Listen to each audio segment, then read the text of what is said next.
education system is underfunded. We haven't fully funded the education system in a long time.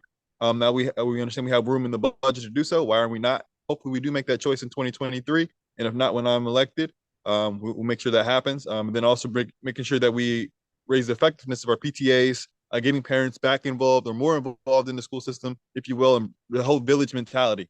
I understood, there's some controversy last go around by keeping parents out of the things. I believe we fully should have parents involved. I'm a parent myself, a parent of 5, and that in and of itself, like, there's a hand-in-hand balance where I drop my kids off and trust the teachers with my children, right? So how does that look like in full? Develop those relationships, cultivate together versus trying to say one knows better than the other. So I think it's collectively need to make an informed decision. This is for all, not just all students, all children, really, because it even starts in I believe we really should be reaching more into the pre-K, understanding that technology is advancing. Our children are becoming more smarter. There are children who know how to work smartphones better than most adults do.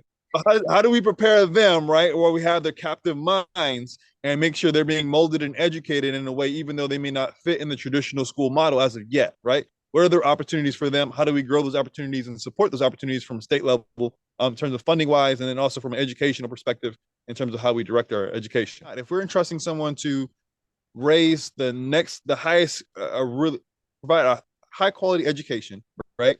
That's going to hire them a high wage earning job, right? Then why wouldn't that position be regarded as very valuable? One of the few things, right, really just supporting families, right? Bottom line, what I want to do is make sure that we are supporting families in all levels so they can make the effective decisions that they need to make and not be bogged down in the next generation that comes after us, right?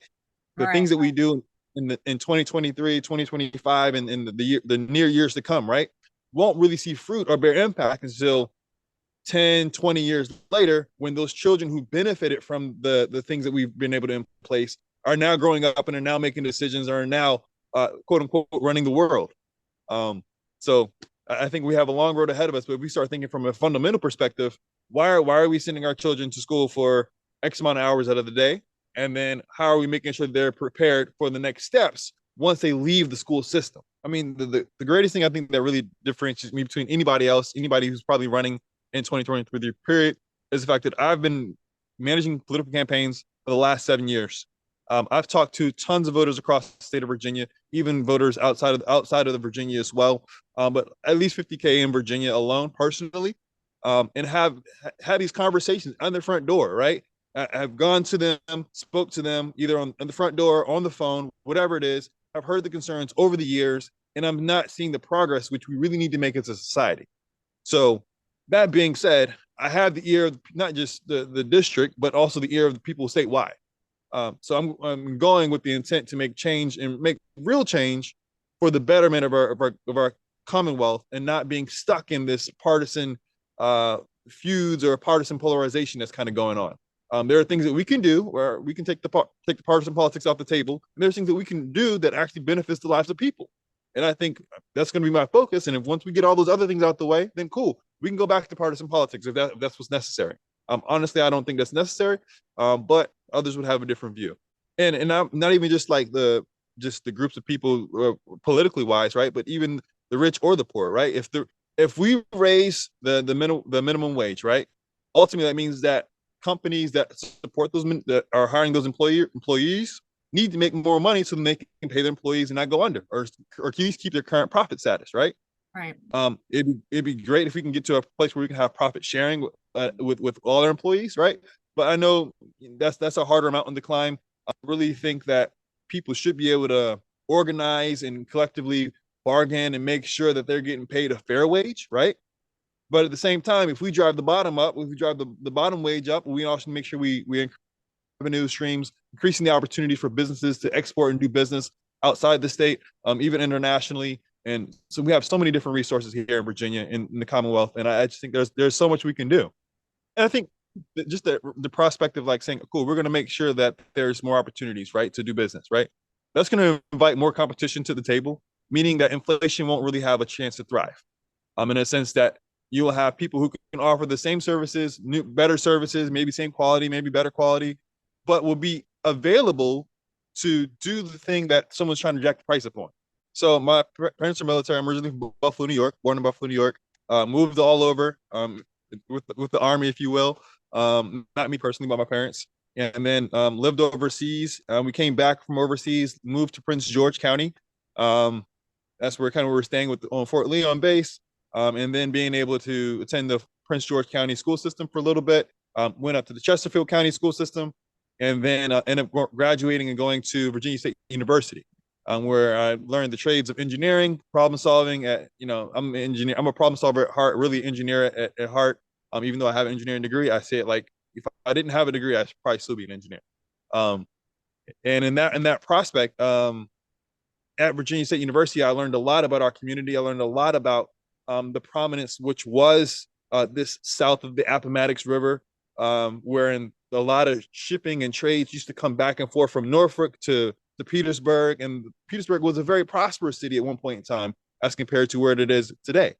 And the whole region in general was very prosperous. So how do we bring back that same economic things, or at least economic status, and not just for one group of people, but for everybody, right?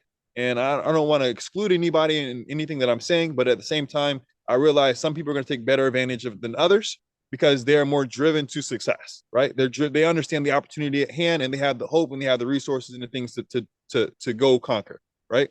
And in my personal purview, just by creating the atmospheres and making the game plain as to what the game is, right? Mm-hmm. This is what needs to happen. There's no hidden things, no backroom deals, no backroom tables. I'm not really about any of that. Make it plain, and those who will thrive, right? Right. That's capitalism at its truest, right? If someone is out there saying I'm being more socialist because I want everybody to succeed, no, I want those who want to succeed, and then make sure that those who really want to go succeed, enable them the ability to go really succeed. So that's kind of where I stand. Problem solving. So I think there's an answer to every solution, or every problem rather. And it's just a matter of being able to get the right how we communicate it properly, and how we find out the other challenges which may be latent or not seen, and being able to communicate those things effectively. So pretty big into public speaking as well. So voting day is November 7th, 2023. So people have plenty of time to research things. If they got questions, they can go online to which I brought up some resources. So if anybody needs to register to vote or get any kind of voting information for Virginia, you can go to vote411.org. The Virginia Department of Elections, you can go to www.elections.virginia.org. And basically, what are people going to be exactly voting for? I think it's so far what I see is the state Senate, the state House, special state legislative, and the Virginia House of Delegates. Is that correct? Am I missing any? That is correct. Local elections are very important from the perspective of, like, these are the people you're going to see in the grocery store who are your elected officials, yep. Right? You're going to see them every day, right? They're going to impact, they're going to make decisions on your roads, on how the money that is received from the national or from the federal or from the state, and how that's dispersed and how it's spent, right? So you're going to see these people all the time.